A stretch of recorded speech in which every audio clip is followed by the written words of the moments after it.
Good morning, everyone, and welcome to another edition of On the Mark TV and Radio here on Westfield Community Programming Channel 15, 89.5 FM WSKB, and our media partners at Southwick Community Programming. I'm your host, Mark Auerbach, and today we get a chance to go behind the mic in the world of talk radio with Michael Harrison, who's kind of the guru of the industry. He is the publisher of the Bible of Talk Radio, Talkers Magazine, which is a trade paper that has been serving the talk radio industry since 1990. Prior to that, he has had a distinguished career in front of the microphone and behind the microphone in all forms of radio format. And he was my mentor starting out when he developed the talk radio format at a radio station outside of Springfield, Massachusetts called WSPR. It was over on Union Street in West Springfield. And as the talk radio format developed there, and Mike took it to other stations around, and now it's something that you hear no matter when you turn on your dial. So, Mike, it's good to have you on board this morning. Mark, thank you for having me. It's great to be with you. And thinking back to those days, it's hard to believe how many years ago that was. And a lot of people in the greater Springfield metropolitan area don't realize that Springfield, Massachusetts, is the epicenter of modern talk radio. We built Talkers Magazine out of Springfield, as well as having one of the first radio stations in America that sounded like today's talk radio. We called it Super Talk. And we're looking back at 1986. Isn't that amazing? And you were a big part of that station. Well, I think it was the first time that, you gave me this opportunity, and although I had done radio before, you gave me an opportunity to develop arts programming on the radio, which was something kind of unique to public radio and some of the small community radio stations, but had never been brought out there in the level to which you developed it. And regrettably, although talk radio has boomed all over the place, arts programming on the radio really has not grown as much as it did at the time when you kind of launched it. Yeah, it's very disappointing to me that the type of varietal general talk that we did back then, with a little bit of this, a little bit of that, the arts, finance, politics, which was just one of many topics, real estate, science. There were so many topics that we talked about. It was a coming together of interesting people, and it wasn't ideological or audience targeting with the daily dance of affirmation that so much of media is today, let alone talk radio. I wistfully think about what might have been had the commercial talk radio dial gone in that direction, because I think it would work. I think that type of thing is needed.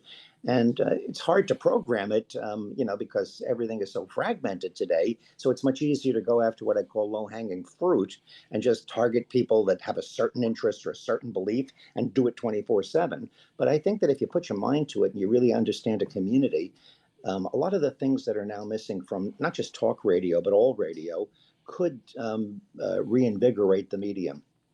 What made you choose Springfield as a place to launch this?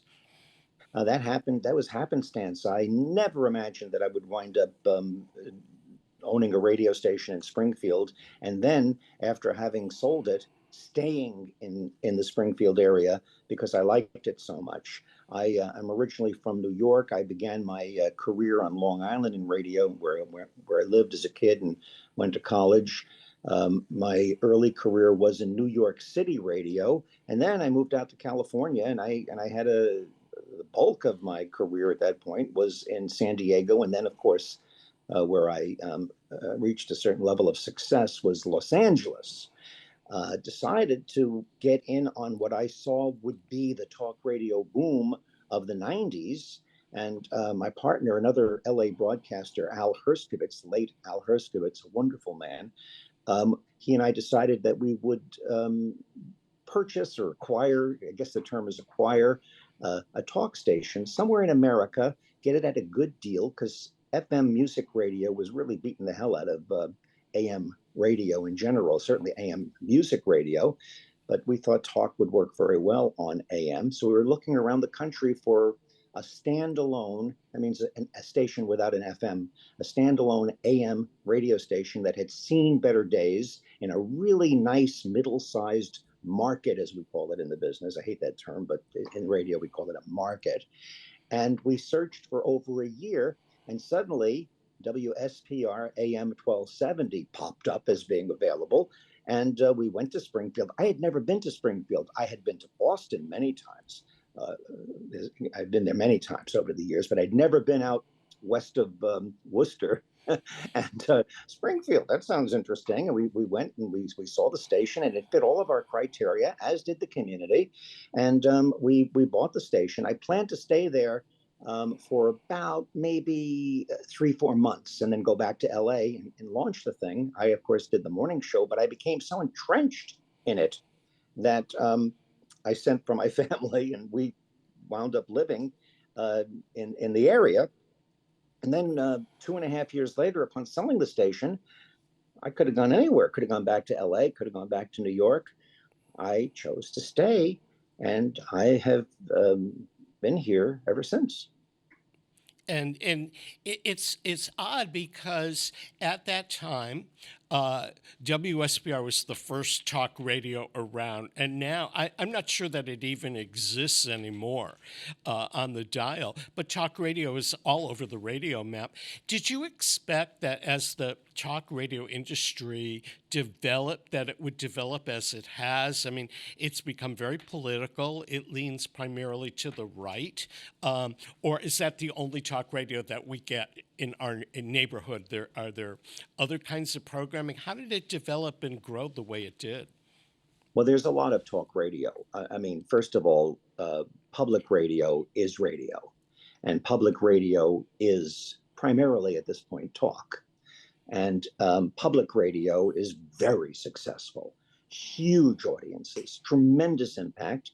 And let's just say, if you look at the big spectrum of possibilities in terms of the American political idea, the marketplace of ideas, public radio serves a moderate to liberal audience. A lot of liberals don't like to admit that. They think that they are center, but they're actually left on the spectrum in terms of the bigger picture of American politics. So what happened is public radio wound up with the left, commercial talk radio wound up with the right for a lot of reasons. But I do want to point out that not all talk radio is either left or right or political. Let's not forget this thing called sports talk radio, which is huge. There's African American community radio, a number of stations around the country. They tend to lean left, but the Black population of America is not completely liberal. It's too large to be categorized as any one ideology. And there are so many talk show hosts who are called disc jockeys because they do their shows on FM music stations in the morning, particularly. And they talk about celebrity gossip. They talk about social issues, a little bit of politics, but not ideologically. So the spectrum of radio in America is far greater. But let's get to the kind of radio that gets the big buzz in the news and is considered to be influential, and that is commercial news talk radio, which at this point is predominantly conservative. One of the reasons for that is when the talk radio phenomenon began in the late 80s and early 90s, at the time that I was involved with it, the time in developing it, I'm still involved with it. And Rush Limbaugh came on the scene. Many of the issues of the right, many of the issues of the Republican Party overlapped the issues that were being talked about on talk radio, which at that time were basically populist, not necessarily right wing, or certainly not partisan. They were populist, and they were against bigness. They were against big government. They were against big business. They were against big media. They were against big religion. Anything big. They were aimed at the little guy. And as it turned out, the Republicans tended to glom onto that while the Democrats went in a more collective direction. And the other thing that really helped it was the fact that the Republican Party recognized that they had this great platform in talk radio and they supported it, whereas the Democrats were not that supportive. Now, this is not the case in every single instance, but it's a broad strokes answer to your question, which is extremely complicated. You know, we could write books about it and have symposiums about it, but I gave you the basic broad strokes answer. And then as you developed Talkers, which became, it started sort of like as a trade paper. It was a print thing that you held in your hands every couple of weeks. It talked about the comings and goings in the world of talk radio. And now it's become a Bible for anybody involved in the industry. It's one of the major industry papers. The industry has grown. How has the industry, in your eyes, changed in the last 20 years as in terms of the level in which it's out there, the way in which it's funded, the way in which it's produced? Well, first of all, Talkers is still a trade paper, although there's no paper. We're still a trade publication. And I always have to remind people of that because so many listeners to talk radio plug into Talkers because it's free. It's at talkers.com. Anybody can go there. But it's written for people in the industry. It's not written for fans or for consumers. It's written for people in the business of broadcasting. We don't call it as much talk radio anymore as we call it talk media. And therein lies the heart of the answer to your question. How has the radio industry changed? It's changed in the last 20 years due to the influence of the digital era, which is also something that has impacted every kind of media that has its roots in the 20th century. Movies, newspapers, magazines, um, music. My gosh, the digital era has turned the music industry upside down. So the real challenge for people who are radio broadcasters in 2022 or basically in the 21st century has been to integrate and morph, evolve, if you will, the magic of radio, the service of radio, the atmosphere of radio. You know, what is radio when no longer is the radio appliance the only way in which you can get it? And that's been the job of it. Uh, in other ways, as a business, it's a tough business because of consolidation leading to enormous debt. So the industry is different today than it was 20 or 30 years ago, in as much as there were far few owners of radio stations. They have been consolidated into large mega corporations. And in the process, not realizing that the digital era would deal a financial blow to the industry, they paid far more money for the stations than they are now worth. As a result, a lot of these companies can't afford to do radio properly. They are primarily concerned with refinancing, kicking the can down the road, and cutbacks as opposed to building things. They also are less prone to take chances. When things go corporate, it becomes more of a bean counter thing of research and where's it being done and prove to me it will work, as opposed to going to the boss and saying, I got a great idea. Well, I don't want to hear about your great idea. You know, what have you done to save us money this week? And that's how it's changed, unfortunately. Does that mean it's dead? Does that mean it doesn't do a service? That it isn't influential? That doesn't have value? It's still alive. It's still important. And news talk radio, as well as sports talk radio, have proven to be incredibly influential in terms of the bigger picture of the country. Do you find that the rise of podcasting is part of talk radio, or is podcasting separate? In my mind, podcasting really is the same techniques and tools of radio, except that it's designed to be listened to on a device. I think that podcasting is an extension of talk radio. Um, Podcasting is a tool, a democratized tool of production and distribution that has expanded the opportunity for people to communicate with each other without a middleman. And it's as much a phenomenon for the everyday person who now can put together a program and get it to countless people around the world without having to go through a major platform like NBC, CBS, Warner Brothers, whatever that platform may be. So it's democratized everything. It's more than radio. It's more than talk radio.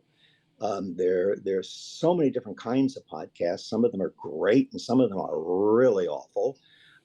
It's like Sandlot baseball uh, compared to college baseball or Major League Baseball.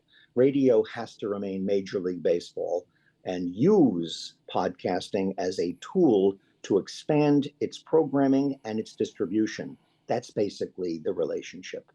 Have you found in the research and the people you've talked to that the world of radio and podcasting has changed dramatically during the pandemic? Because when people started to work at home and there was no drive time and people were isolated, they no longer turned into the traditional morning afternoon drive times or broadcast news at the top of the hour. They went to their devices and they streamed it whenever they wanted.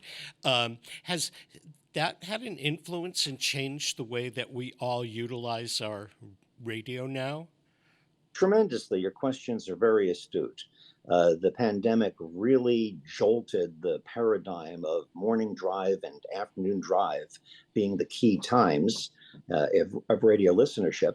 Not to mention the very idea, the historical tradition, if you will, of radio being a medium that people turn to in the car. The automobile is a perfectly designed radio listening chamber, and it's part of the whole makeup of how the medium operates is the automobile. And as a matter of fact, changes in the automobile right now also dealing a challenge to the radio industry. But yes, when people suddenly weren't going to work in the morning and the whole idea of commuting changed and then coming home, this whole drive time thing, it was very confusing for the radio business. And that's a confusion that it's currently working its way out of right now. The pandemic has still affected all of us.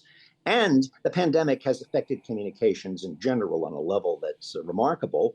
We're about 10 years further into the future now than we would have been, inevitably, had the pandemic not occurred.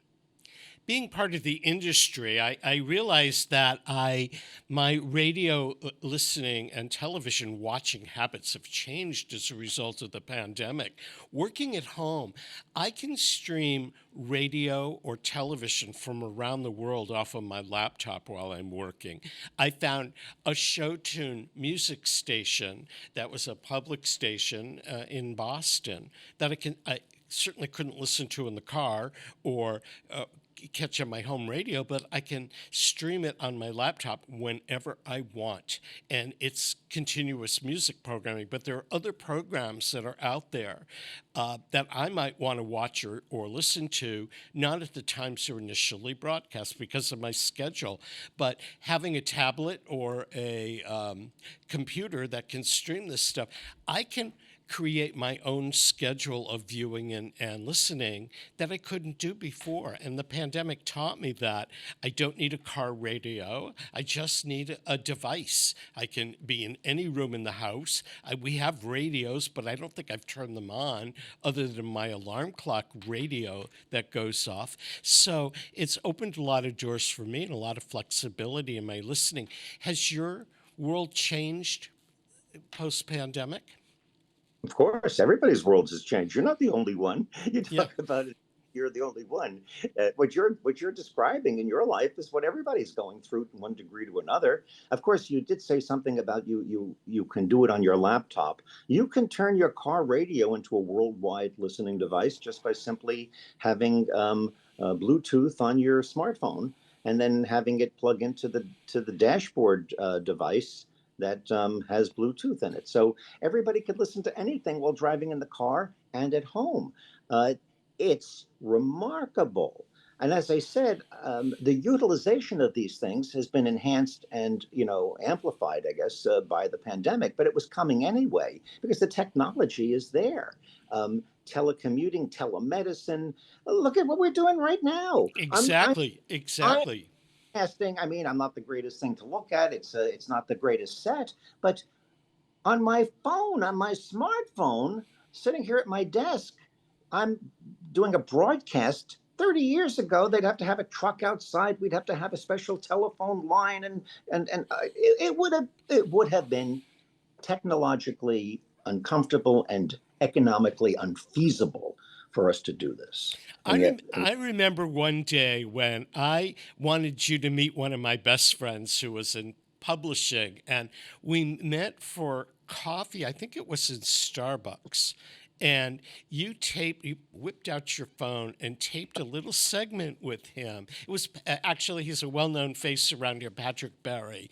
And you taped a segment of him and you put it on the air a couple of hours later. And the idea that we had taped in Starbucks with a line of people in Long Meadow, we could hear all the soy milk orders in the background and all the hustle and everything. And we made some great radio at a corner table in Starbucks. That he was, absolutely amazed me. That took me to a completely different level of thought.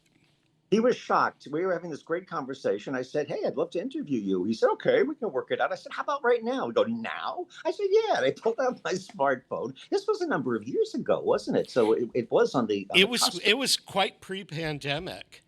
A very, I mean, 10 years ago, 8 years ago. Maybe, yeah. Okay. And so we're sitting in the Starbucks. The place is bustling and noisy. We're sitting at our little table with people banging into us all around. I pull it out and I start talking to him. And I'm very facile when it comes to levels and how to work with dials and everything. I found just the right. I put an earphone in. I found just the right level so as to be able to have our voices be in the foreground and all of the noise, which just sounded deafening to us sitting there, was sort of in the background. And it was as if we put months of preparation into that sound. It was great. I forgot about that. That was. I'm so glad that had an impact on you. Yeah, I never forgot it. And because about almost 4 years ago, I was in an accident. And so I was homebound for a while. And it came time to do radio again. And with the luck, thanks to the great people here, I was able to build a home studio and actually produce with Zoom and everything else some good radio out of the house. And then with the pandemic, it was something we did all the time. And I got very comfortable with it and then very self conscious because every time I'd see a Zoomed program that somebody else was doing, there was that Sondheim 91st anniversary special where they filmed a lot of major American theater artists performing Sondheim from their own homes. And there's Bernadette Peters singing a song from her kitchen. And you see the spice rack behind the stove. And I'm thinking, what are people looking at here? I don't have a great screenshot or everything. They're looking at all the scarves on the banister that I throw when I walk in the door. And so now my whole focus and everything, things I never thought about before. When I walk here in the studio, we have a background and a green screen and stuff. But at home, if I'm going to use my home studio, I have to make sure that everything looks neat in its place and there's no animals walking around. And it's just changed the whole focus to what we all do. Yes, it's true. You got to be real careful. You can wind up in jail. You could. I got a question. What got you into radio in the first place? I mean, did you decide at a young age I want to do this, or did you fall into it? I was a big radio listener as a kid. I was a rock and roller. I go all the way back to my preteen years as a follower of pop music and disc jockeys and radio. I didn't really think I would be in it, though. I was much more interested in a number of other things. At one point, I wanted to be a lawyer as a kid. At one point, I wanted to be a baseball player as a kid. But as I got into college, the thing that I really wanted to be was in the theater. I wanted to be an actor, a director, a playwright. I was fascinated by the theater, and maybe beyond that, show business, television shows and movies and things of that nature. But the theater attracted me. And I had a really good voice and the ability to make presentations. So I was told by a lot of people in the college theater that I was at, and a job that I had as a department store announcer in the summer, that I should be in radio. So I met somebody who gave me an entree to go to a local radio station on Long Island. I was 19 years old, and sit in and watch a show. I had never been in a radio station, and I was just blown away by the Wizard of Oz theater of the mind, theater of the mind nature of it. I mean, blown away. This guy is sitting there. This guy wasn't much older than me. He was like a kid. It was the morning show on a country music station in a cornfield up in Manhasset on Long Island, and a dumpy little place with flies and swatting. It was Yeah. summer of '67. I just, there was something about it. This guy sitting there, and WTHE, and then I'm listening to it when I'm driving away in the car. Wow, this is magic. And I was just bitten by it, and I made it my business that summer. When I was in that situation watching him, I wound up a professional broadcaster by September. I just went out and got myself a job, and I haven't looked back. I've been a paid radio professional. That means, aside from my work as a trade publisher, aside from my work behind the scenes, I have been on the air in one form or another consistently for 54 years. That's quite the milestone. Yeah, yeah. I just, but it's that magic. I'm very into magic. The thing that troubles me the most about the internet era, and I'm certainly not a Luddite, but the thing that troubles me the most about the internet is that it has taken away the magic of the big screen, of the newspaper, of hearing the radio, something about the magic of it. I know that I'm not being articulate. What is No, magic? I get that, because if you harken back to theater, which we both emerged from theater, during the pandemic, there was a lot of theater being streamed all over the place, whether it was the Metropolitan Opera opening up its archives and showing the Met, or productions from great performances at PBS, or even the area theaters were streaming their productions. And you got to see stuff from all over the country and all over the world that you might never have seen if you were, there was no time or, opportunity to go to all these theaters and things like that. It was great. But the thing was missing for me was, where's the vibe between the audience and the performer that you only get from a live performance. And so I miss that more than anything. And when curtains went up after the pandemic and I go to cover shows again, there's something about that dynamic of a performer and an audience together that really makes magic. The magic is not always there on TV or in the movies. It is in the movies when you have a super large screen and special effects, because it's created for that. But when you're listening to radio or watching TV or streaming something, the magic is never there. It could be a great concert by somebody, but if you're not in the audience, it's not as great. Well, that's an angle on it, and you've described it well. But taking it a step further, one of the things that has killed the magic of media, of 20th century media, whether it's live or not, has been the fact that anybody can do it. Anybody can do it. Anybody can have their own radio show. Anybody can make a movie on their smartphone in their bedroom. Anybody can have a Facebook page. Anybody could be the center of their own universe and have their own fans and followers. So what's the big deal? What's the big deal about calling into a radio station and having your friends hear you on the air when you can have your own radio show at any time, your own podcast? What's the big deal about being on television if you can do your own TV show at home and stick it on YouTube and have a million people see your cat playing with another cat or something? The fact that on one level, the great news is it's been democratized. Everybody can do it. Great. The bad news is it's made a very noisy world, and sometimes it's very hard to separate the garbage from the good stuff.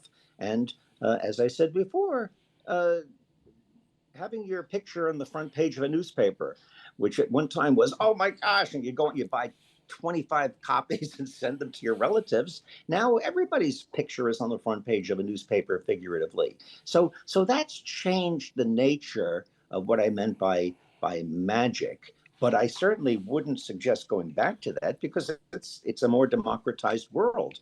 But some of the romance, the glamour of show business or media that you and I grew up with is gone forever. It's part of a different era because of the gatekeepers and the nature, the Mount Olympus nature of the MGM studios in Hollywood, the New York Times, ABC. The mythology about all those things has been proven to be nothing more than mythology. And again, it's good on certain levels. On another level, it's become a colder, noisier, nastier world as a result. What you have made a little switch over the last couple of years. I mean, you have this theater background and you have this great radio and broadcasting background, but you were part of a group that cut a song very recently called Gun Hill Road. I wanted to play it because you shared it with me after we had a long overdue lunch, and I held it around. It's something I've wanted to play on the air, and I hope you'll let me share it with our audience really quickly. Wonderful. Thank you. I'd love to have it played. Okay, Ken or Pete, can you roll tape on Gun Hill Road, Idiots?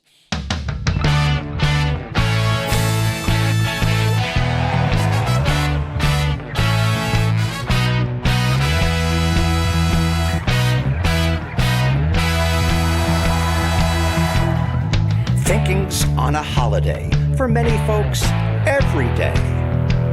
Spewing words of fear and hate makes our culture second rate. Let's start out with easy stuff, then the stuff that's far more tough. Here at home and overseas, ignorance is the real disease. Idiots walk among us. They're lazy, lazy, lazy. Idiots talk among us. Their speech is often hazy. Idiots talk among us. Never ceases to amaze me. Idiots talk among us. Tries me crazy, crazy, crazy. Crazy, crazy, crazy, crazy.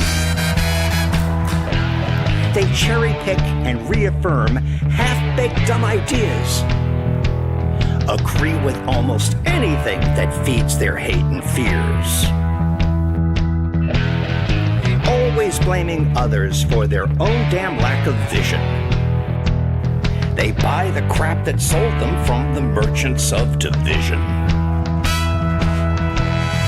Idiots walk among us. They're lazy, lazy, lazy. Idiots talk among us. Their speech is often hazy. Idiots talk among us. Never ceases to amaze me. Idiots talk among us. Drives me crazy, crazy, crazy. Crazy, crazy, crazy, crazy.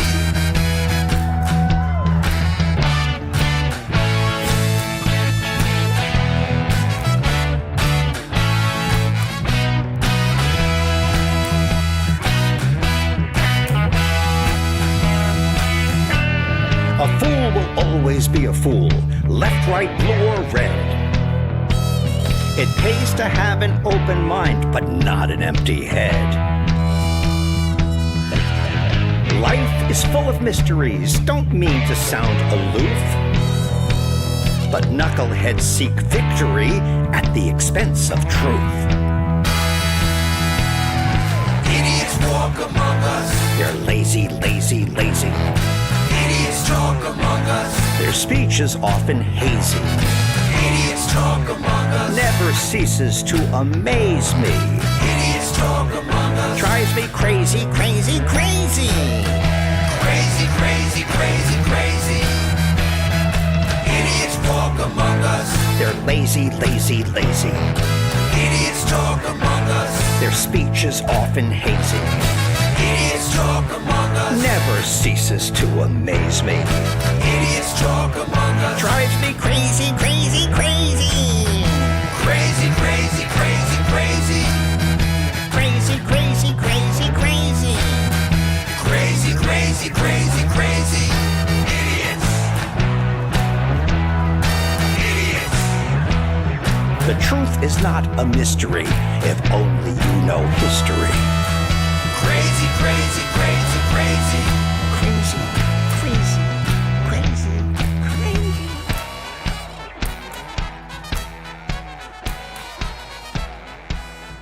Crazy, crazy.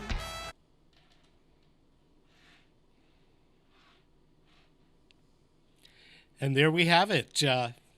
Mike, is it top 40 on the Billboard charts yet? It would be if radio played something outside of its normal categories.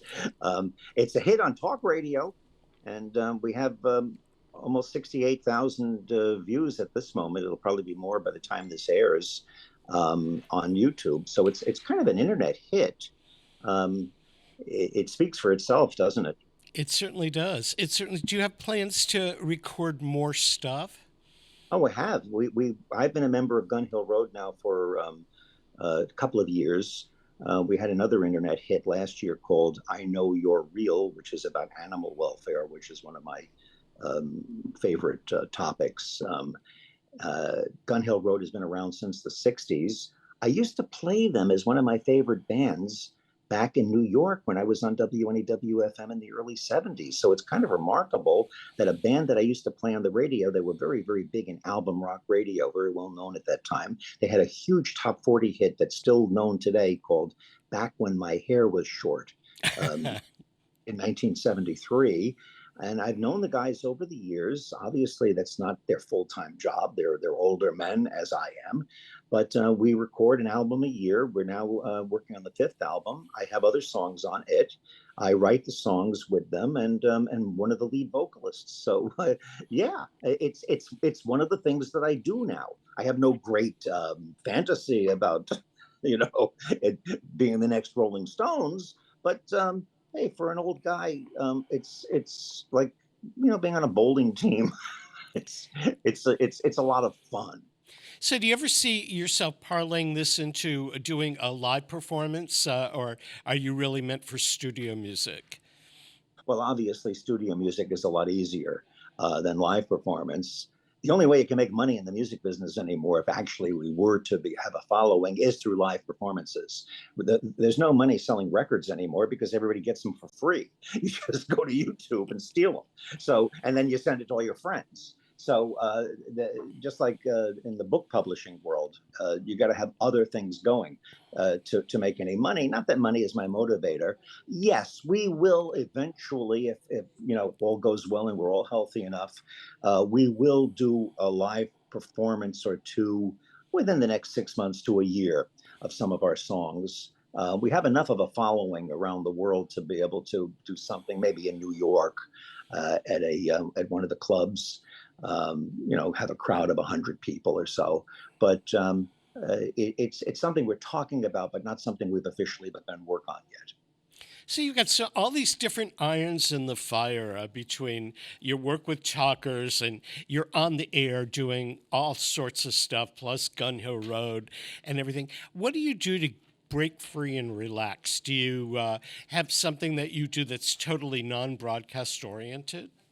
I'm very interested in certainly my family and friends take up a lot of my time and interest. But my interests are in reading and watching documentaries about things other than media. I'm very, very interested in astrophysics. I'm very interested in astronomy. I'm interested in philosophy. and I spend a lot of my time studying these things. I'm sort of a student at this point, and I've always incorporated my interest in metaphysics. I don't mean woo-woo stuff. I mean just the boundaries of physics, the boundaries of science, the frontier.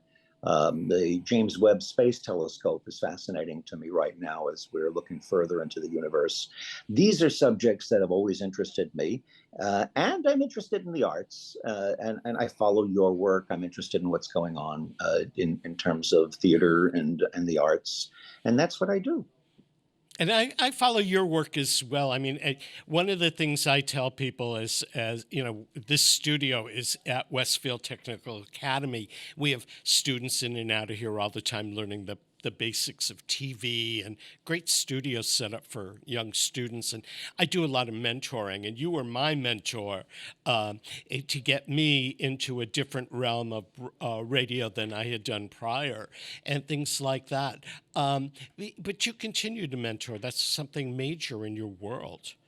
I'm a member of the Dean's Advisory Board at the Department of Communication at Hofstra University, which is the school I graduated from. Now, once I was a student there. Now I'm the oldest. I'm the senior member of the Board of Advisors in their communication department. I'm very involved in that. I do mentor as much as I can.